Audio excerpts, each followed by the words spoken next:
Good evening, everybody, and welcome into the Otter Rhythm Fantasy Studios. I'm your host, Jamie, and I got my co-host Eli over there on the side.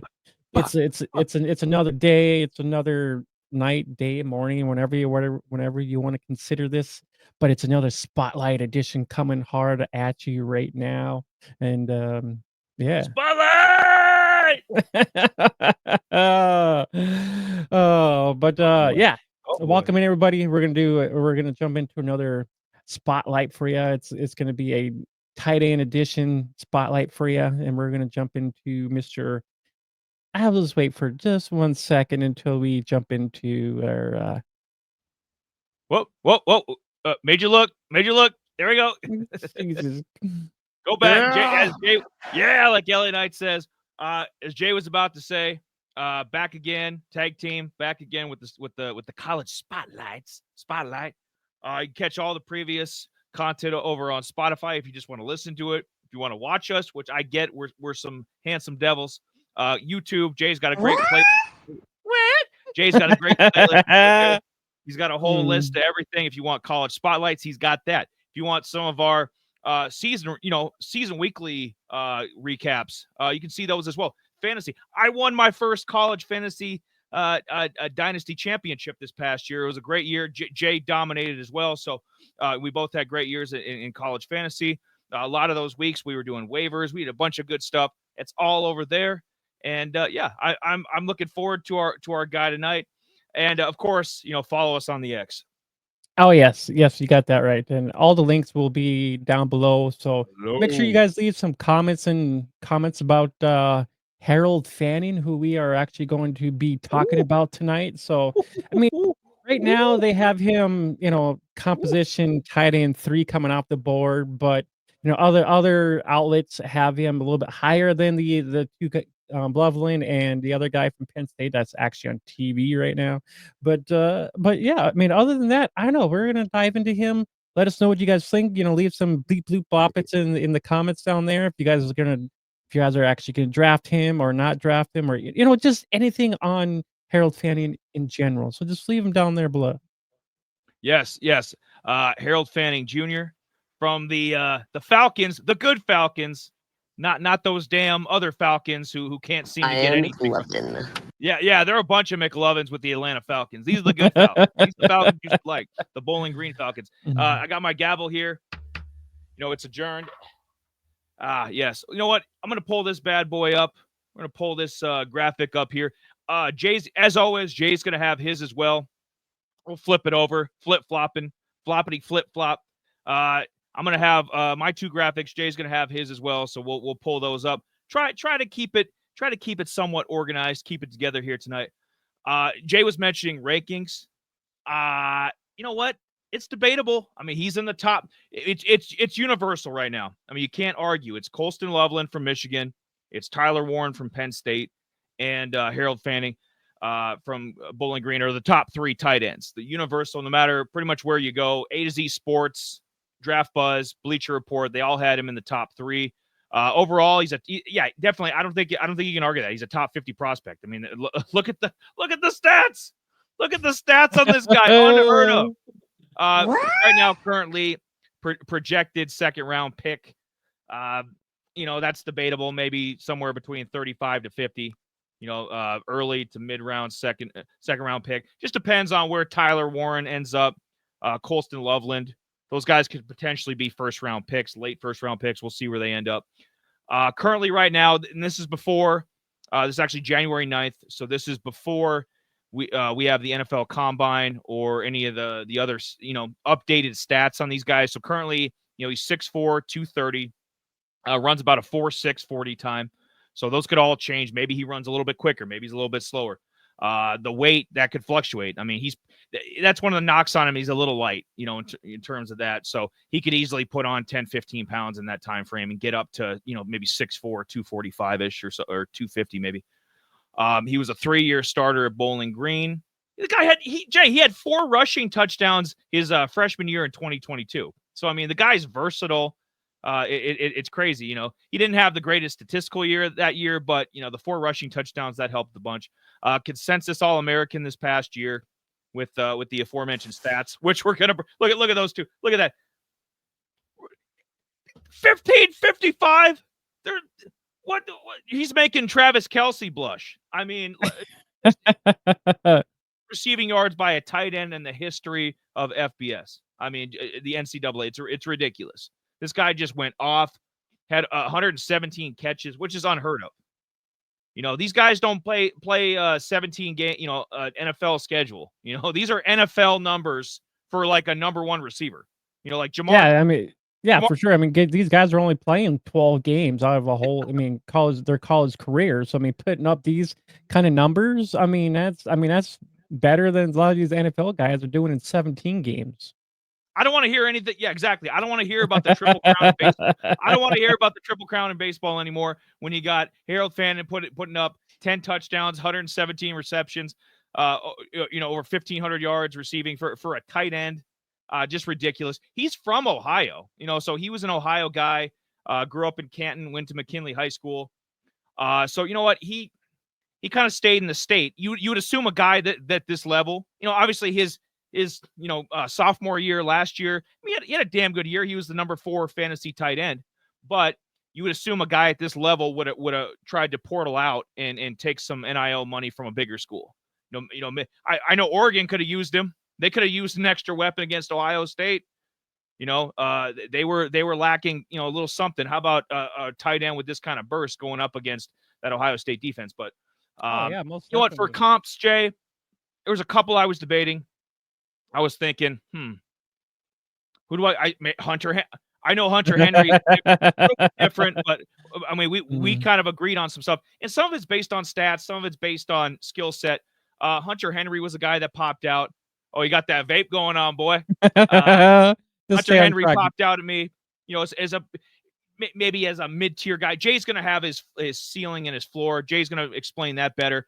But yeah, just 3 guys that popped out at me were Hunter Henry, Isaiah Likely, because he reminds me a lot of Isaiah Likely when Isaiah was at Coastal Carolina, that magical 2020 COVID year where Coastal Carolina was ranked and he had a damn good team. I think Grayson McCall was their quarterback that year, and he ended up having a good college career as well. But I'm going to go with Evan Ingram. I'm going to go with Evan Ingram as like the number 1 comp, just because he's a little undersized. Like Evan Ingram was a skinnier tight end. He's still, somewhat smaller for NFL tight end standards. I think he's like 6'3", 240. So, but we know Evan Ingram's production. I mean, there have been years the guy's been, a top 5 fantasy tight end. I think he was number 2 or number 3 not that long ago. I think it was 2022 or 2023. So, I mean, that'd be a nice ceiling to be a top 5 fantasy tight end, especially with some of the heavy hitters we have right now, and Sam Laporta, George Kittle, Brock Bowers just came in. He's tearing it up. So, I mean, you have some really high-end tight ends. I didn't even mention Trey McBride from the Cardinals, so there's some high-end heavy hitters there. Yeah, there was. I mean, he was a guy who pretty much finally got his 1 touchdown out of the many he had freaking last year, and now it's kind of crazy. Almost to go the whole season without no touchdown, and then he finally has a touchdown. It's like just totally nuts. To elaborate a little more on the guys from Canton, where the Hall of Fame is at. He's loyal, so I like that. I like that in guys. He seems like a loyal guy. Stayed in Ohio. He looks up to LeBron James, who's from the same area of the state. LeBron was good. Now you can debate him as a with the NBA and everything, but I mean LeBron was a local legend out there, and that he is it's good that he's one of his idols and stuff. But he was a tight end, safety, and a kick returner. This is a big ass 6'4", tight end, and he was damn good at safety too. He won some awards. He was a good kick returner, had some good averages from what I saw. And then you flip it over to the college side, set 7 FBS records for a tight end. So just had and then advanced stats I put at the bottom there on the graphic. 156 target. That's like what? That's like what the hell is this? It's like that's more than Justin Jefferson. That's some like elite stuff. I forget who it was. I think it was Stephon Diggs had 160 a couple years ago with Buffalo. I thought that was insane, but 156 in whatever it was, like 13 or 14 games. That's incredible. He only had 3 drops, so I mean the guy's got good hands. Oh, yeah, 2. I seen 2. Yeah, I seen 2. Yeah, so even better, even better. The guy doesn't drop the football. He's got good to great hands. In the yards per game and the receptions per game, the receptions per game were number 1 in the nation, regardless of wide receiver or tight end. So I mean, the guy, for sure. Statistically, he was up against all these guys, Nick Nash and Travis Hunter, guys like that, T-Mac from Arizona, a couple of the other guys that slipped my mind, but he was right up there in that mix. And then he rushed too. He had 65 yards and a rushing touchdown. This guy, no wonder he led the FBS in 17 different categories. Like, let's make sure let's not call him a Kyle Pitts, because if you say Kyle Pitts, I'm sure everybody's gonna be like, no. they'll be running to the draft boards. Well, no, Jay, but did it cross your mind, just because he's not as quick as Kyle Pitts? Kyle Pitts is a freak.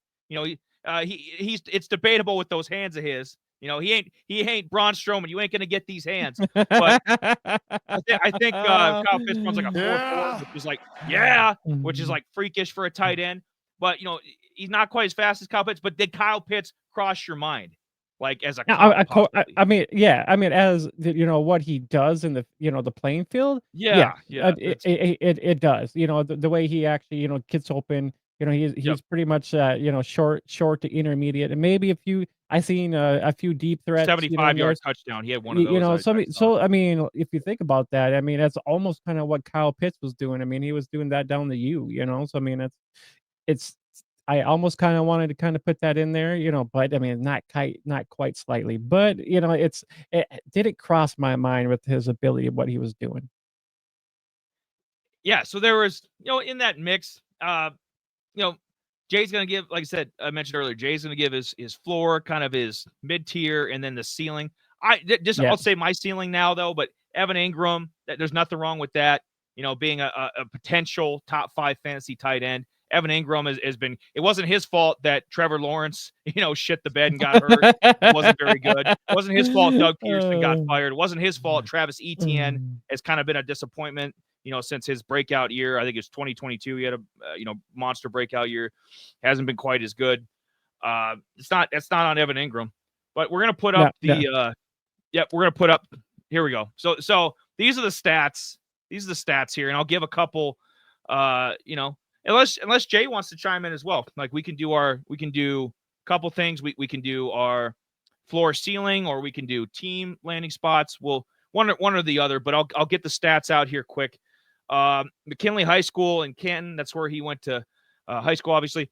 36 receptions, 600 yards, 6 touchdowns his senior year. So not bad. I mean, high school, they don't really utilize the tight end that much. So those aren't bad stats. First year at Bowling Green, he didn't get, wasn't getting the targets. So there's nothing wrong with that. Freshman, just working his way in. And he came in like, they didn't even know if he was going to be a tight end. I mean, they thought, okay, they didn't know if they're going to play him on defense as a fullback, or, I mean, the guy can do everything. So didn't have the best stats freshman year. 2023, 44 receptions, 623 yards, 6 touchdowns. Like I mentioned, he was a top 5 college fantasy tight end last year. And then this year he took over the number 1 spot, obviously. I mean, he's probably the number 1 of receivers and tight ends, to be honest. I'd have to double check on that, but there's that monster stat line again. The triple, I call him the triple crown of FBS there. Yeah. I mean, I guess the other team that, we kind of were talking about teams here is, I probably wouldn't mind here, kind of in that Saints, offense a little bit, because they don't really have a tight end down there, and they always had a plethora of tight ends at one time. Maybe he could be their, their Jimmy, Jimmy Graham down there. Maybe he could be one of fill in what he was kind of like down there. He was kind of their go-to guy, for down there. So, the Saints maybe wouldn't be a bad landing spot for someone like him to open up their offense a little bit more. I like the Saints analogy. The reason I put Denver in here, I put them in the top 3 is, well, they need a tight end. I mean, let's be honest. Denver needs an upgrade. Who the hell? who the hell am I thinking of? They're the guy, he was hurt this Dulcich, Greg Dulcich. Yeah, Greg He ain't, Dulcich. Yep. yeah, he's not it. They had to trade Noah Fant to Seattle, I think, a year or two ago. So Noah Fant's not there anymore. They haven't had anybody at this level since probably Shannon Sharp, right? Like back in the 90s. So that Denver, but Sean Payton, I mean, we saw what Sean Payton did when he had Taysom Hill. Like he put Taysom everywhere, and that's what this guy kind of reminds me of. He kind of reminds me of a little bit like Taysom Hill. You can put him anywhere. He can return kicks if you want him to. He could be, damn it, he could be your linebacker if you wanted him to be. Harold Fannin is just, he's versatile. So that's why I put Denver at 3. I'll kind of jump around here on this list here. To Denver at 3. They need an upgrade. Colts, their tight end room is a joke. Jelani Woods, you serious? Really? Yeah. And Anthony Richardson, I'm assuming he's going to get one more year. He hasn't been very good. I think he's regressed, but give him an extra weapon and go from there. Give him at least half a season to try to get this right. Yeah, their tight end room's a joke. Colts at 2, not necessarily a scheme fit with Shane Steichen, but that could always change. They could have Chris Ballard and Steichen aren't, they're kind of on the hot seat. So, I mean, even if they did take Fannin, 2026 could look way different for the Colts. Number 1, I put the Chargers. I think Jim Harbaugh would love this guy. Just a football player, put him anywhere. Skill set. He not as big, no bulky, weight wise, but similar to what they had 20 years ago with Antonio Gates. Antonio Gates, a Hall of Fame tight end. Just absolute stud back in his day.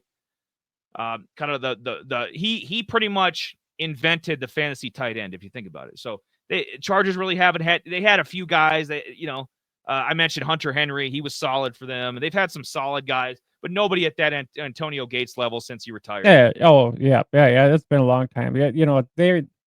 They tried to do Hunter Henry for his replacement, but I mean, it worked out okay. But he didn't, kind of produce a lot.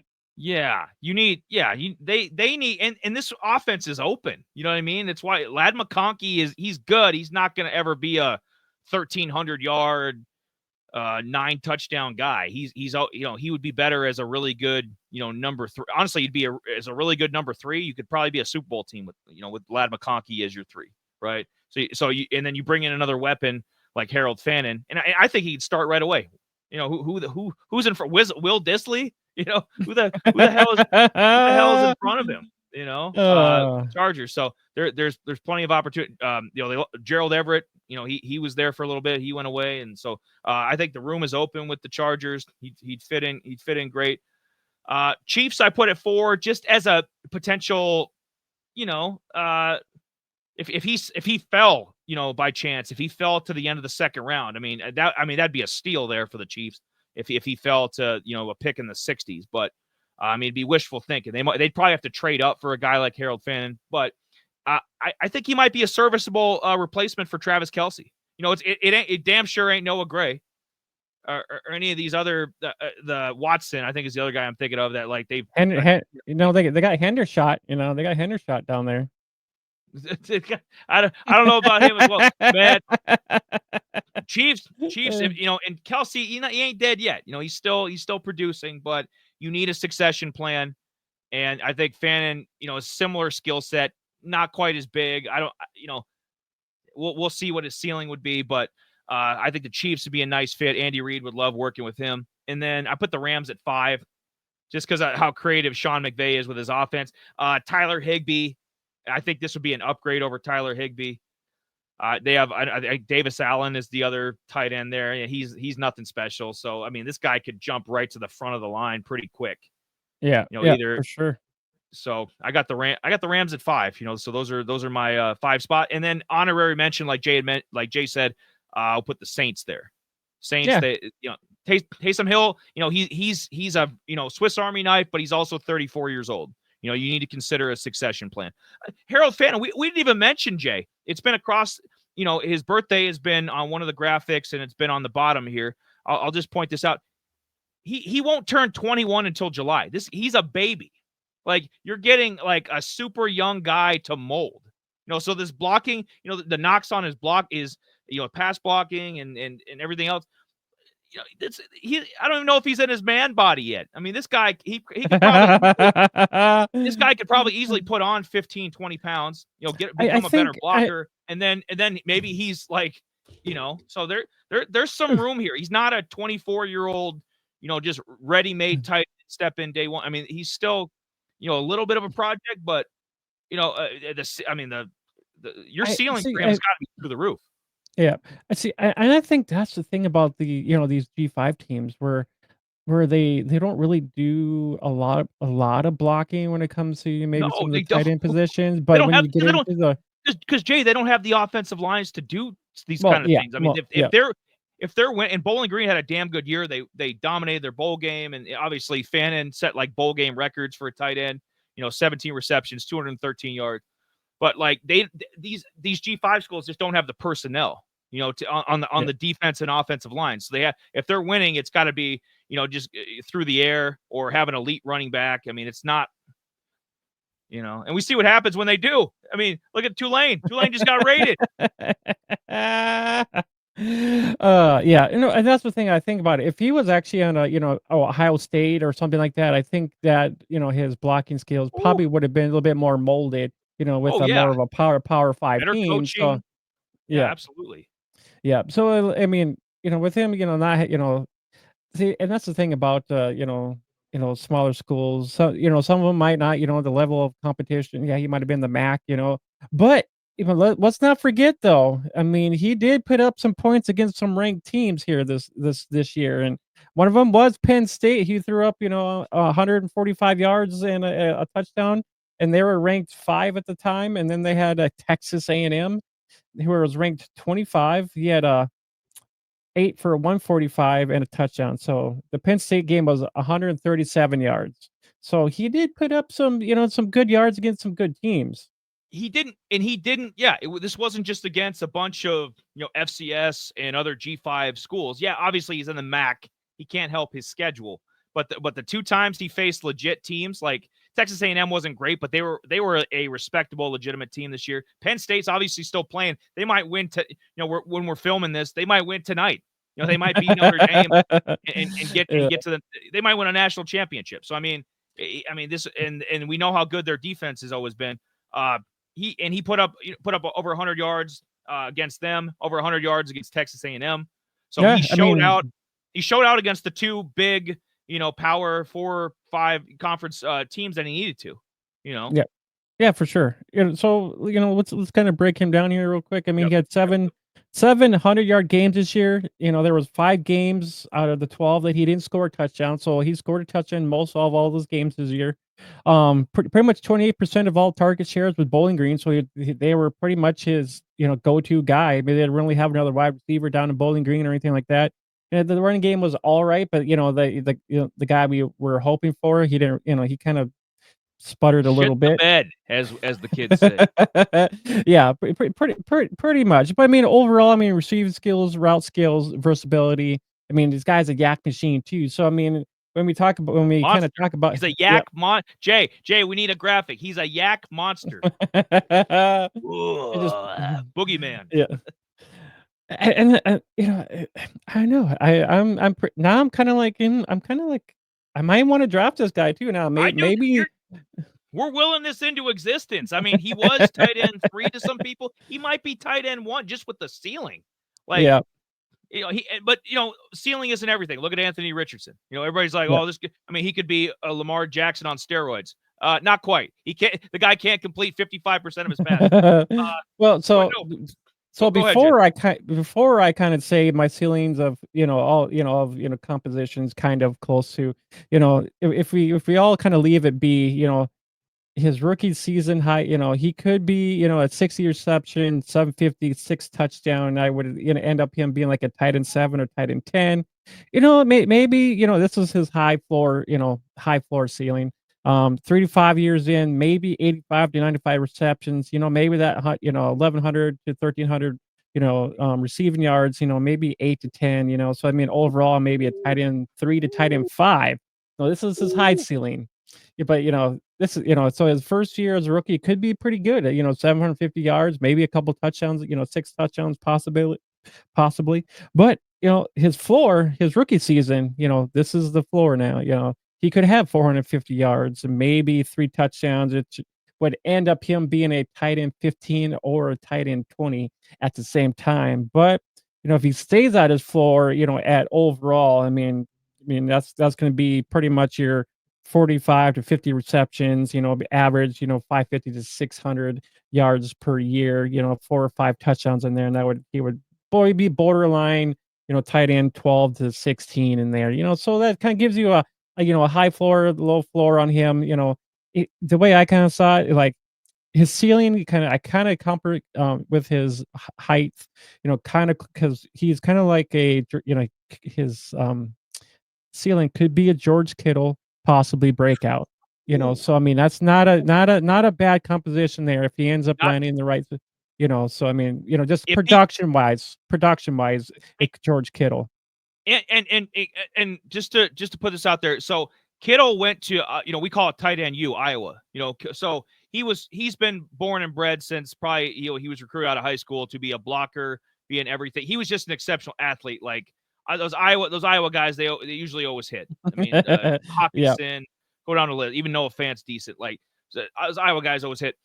Kittle right now is way better blocker. It's not even Oh, debatable. yeah, yeah, he's But been there for a while, but I he's mean, been there for a while. someone that could mold a kid like this could be Fanning, his potential yeah, could be a George Kittle. he His could mid, I if can he develops Jay, if he develops into a better blocker, absolutely, because mm, his stats could be on par with George Kittle.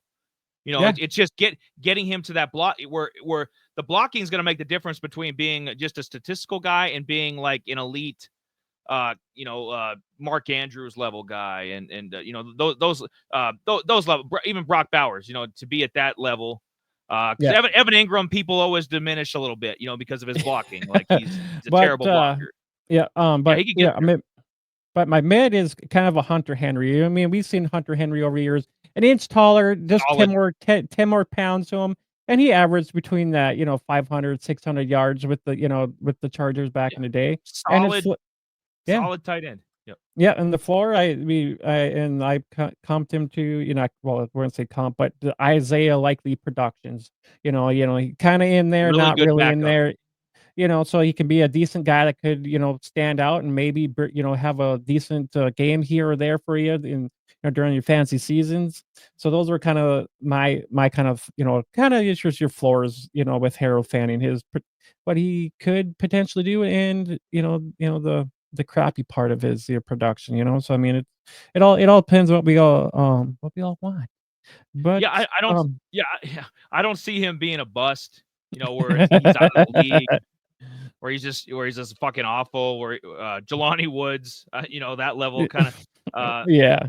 yeah, he's not gonna be junk. So I think a floor of Isaiah Likely is because Isaiah Likely could be a starter on probably 10 teams, right? Oh, yeah, he So could be right now as what he did this year. I mean, yeah, with, easily a Chargers he'd be the starter. You oh, know, yeah, like most definitely. so. But That's there's nothing wrong. So the very least, we think Harold Fannon's going to be a starting tight end. It's the maybe a low end at the floor, but a high end. Jay thinks George Kittle possibly. I mean that's lofty, but I mean he gets that blocking up absolutely. Just a well-rounded all-around tight end. Statistically, I think Evan Ingram definitely is on the table. I yeah, think being Evan Ingram isn't as consistent as George Kittle statistically, but Ingram has some monster years. He has some monster games. He's helped a lot of guys win their fantasy matchups, potentially their leagues as well. So I mean, yeah. there's nothing wrong with Evan Ingram. And then, like Jay was saying, like he's a the guy's a mismatched nightmare. We were talking off air. So his breakdown real quick before we start to wrap this up. He played a little over 31% in the slot.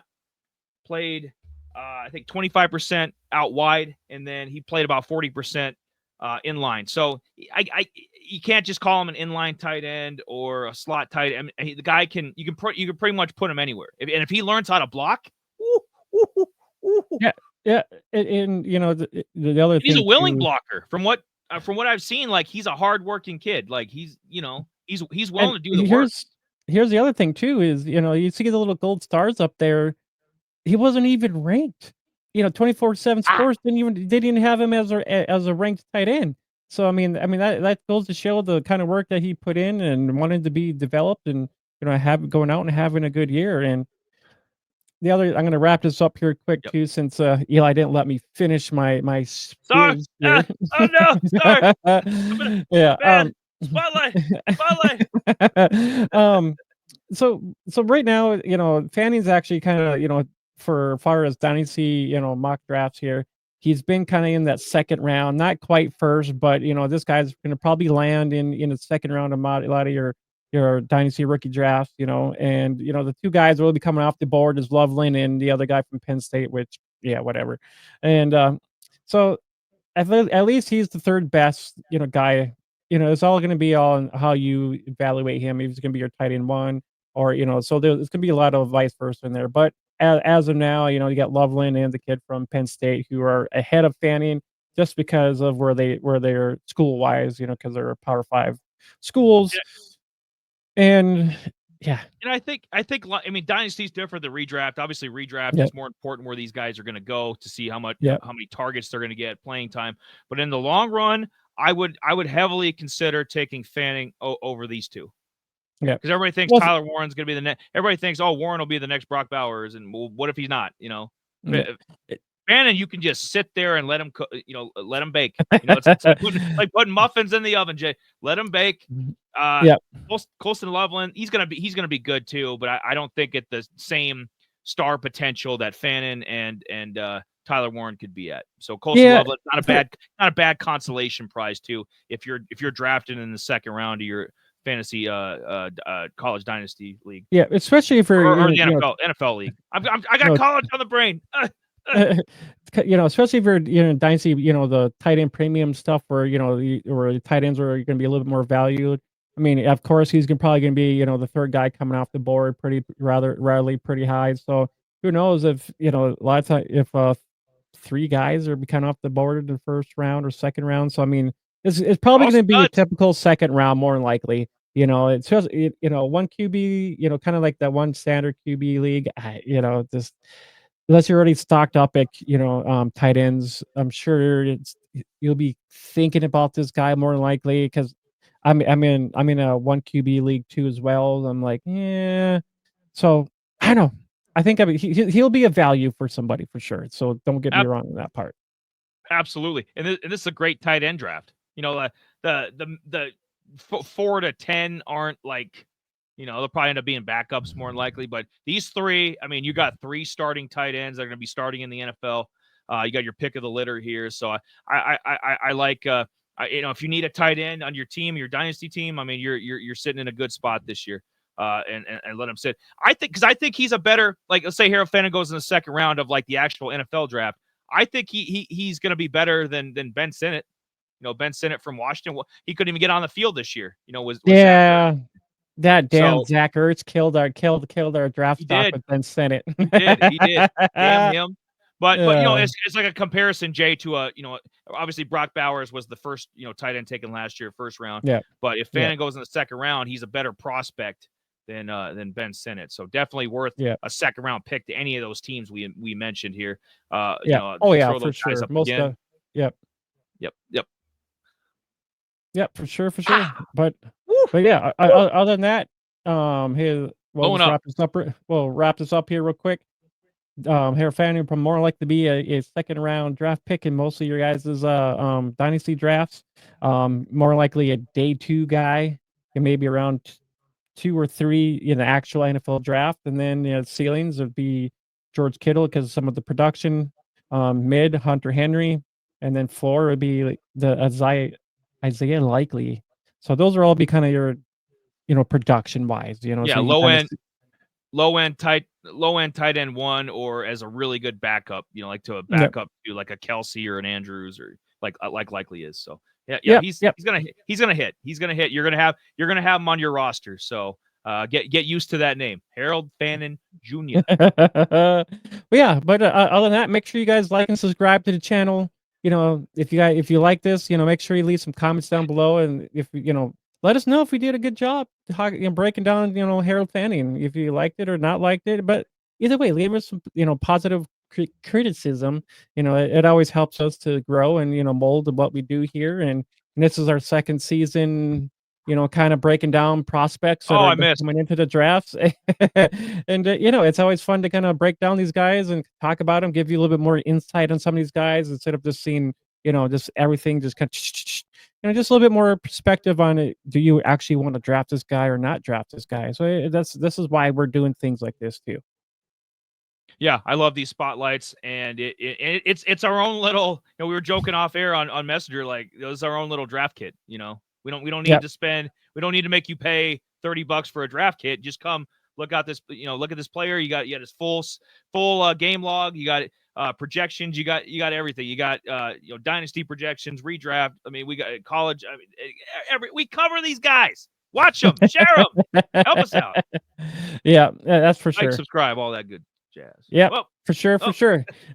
But other than Trying to that, get guys, more in. we're gonna wrap this up. We're gonna Yep. wrap up our night, and stay tuned for another spotlight coming out. But yeah, other than that, make sure you guys like, subscribe to the channel. Make sure you hit that bell so you know when these spotlights do come out, because you don't want to miss them. That's for dang sure. You want to be prepped and No. ready for your dynasty rookie drafts. And but yeah, other than that, from Out of Rhythm, I'm Jamie. That's Eli. We'll catch you guys on the next one later.